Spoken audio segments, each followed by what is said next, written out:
Hey guys, it's QuickyBaby, and I know it's late, but I finally got my 9.19 mod pack for you, and that's because Wargaming decided to release 9.19 by surprise the day I went on holiday. And the day I got back, which was Thursday, Wargaming released a micro patch, which is 9.19.0.2, which as you likely know breaks all modifications in the game.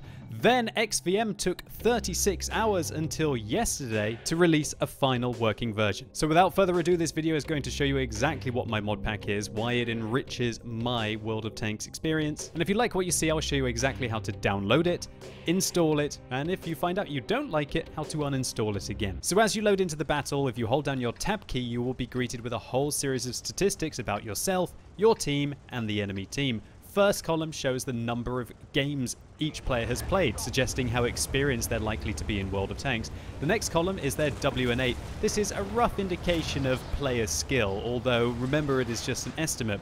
And then the third column will show how many wins that player achieves on average overall for their account. So for me that's 62%, which can give you an indication of how influential that player will be in his average game of World of Tanks. Inside your garage, my XVM configuration provides a whole series of quality of life enhancements. If like me you're lucky enough to have a whole bunch of premium tanks, you might know how annoying it is to be constantly sending your crew to barracks, clicking on the next tank and then putting them back into that vehicle. Well, my mod pack remembers what crew last fought in the tank. So for example, if I click on the Patriot here, it automatically puts my T-57 heavy crew in it. And if I want to play my T-34, there we go, they're in there. And it just makes it so much faster and more efficient to be able to get into the battle faster. And the same goes for demountable equipment, i.e. the camouflage net, binoculars, and also if you use it a toolkit. My mod pack remembers what equipment you had on the vehicle and automatically takes them off and remounts them on a tank and puts the crew in with a single click, which means that you never really have to buy more than 2 or 3 pairs of binoculars and camo nets to allow you to have 1 or 2 sets stuck on tanks that may still be in battle that you've left. Next, one thing that's incredibly annoying for me is that the default purchase price for premium consumables and premium ammunition is gold. My mod pack changes it so the default is always credits, so you're never accidentally going to start wasting gold when you automatically resupply. And this also fixes the issue when you want to change guns in your tank, that when it resupplies the premium ammunition, it will always do so for credits and not gold by default. Finally, there are a series of improvements to the statistics inside your service record. Firstly, your win ratio is colored so you can easily target tanks that you might not be doing so well in at the moment, or at least tanks that you've just played a small number of games on and you want to try and enhance. Next, the mod pack also has a column which gives you an indication of how well you are playing compared to the rest of the World of Tanks player base in the vehicle. And finally, if you care about tracking your WN8 or your efficiency, you can do so here. So now I'm going to show you exactly how to download the mod pack and set it up. Firstly, you want to find the link in the description down below or in a comment that I will pin. It'll take you through to Mediafire, which is a free file hosting website. I don't make a penny from my mod pack, I guess, outside of the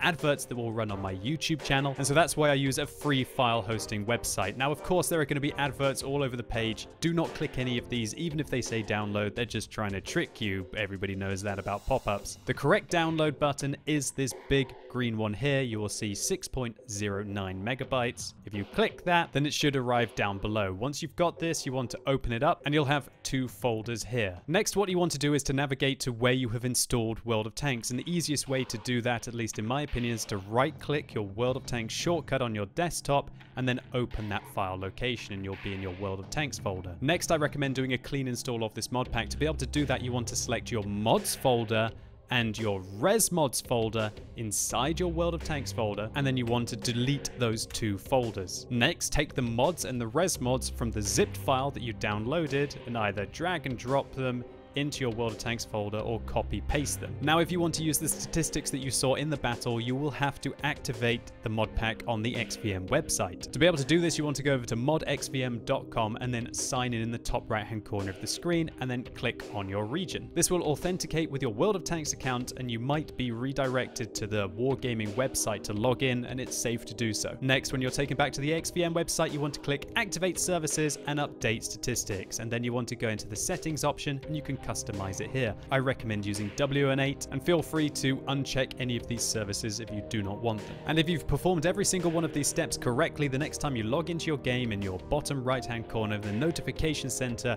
you will have the version of XVM that the mod pack has, which is 6.7.3. The status will be active and it will say how long you still have the services for. And when this timer runs out, you simply have to go back onto the XVM website and click activate services and use the statistics. And if for some reason the status is not showing as active, then you performed some of these steps incorrectly, and I recommend you go back and watch the video again. And finally, I'm going to show you exactly how to uninstall this mod pack if you find that you don't like it. Firstly, go inside your mods folder, then go inside the 9.19.0.2 folder, and then you want to delete this file here. Next, go back and back, then go into the resmods folder, delete the mods and the configs folders, but leave the 9.19.0.2 folder alone. And then everything will be back to normal. You'll have the vanilla client, and Sneaky Wargaming will be trying to trick you into resupplying consumables for gold. And so that's it. That's my 9.19 mod pack. I hope you like the look of it. And again, apologies for getting it out so late this time through no fault of my own. I didn't have a computer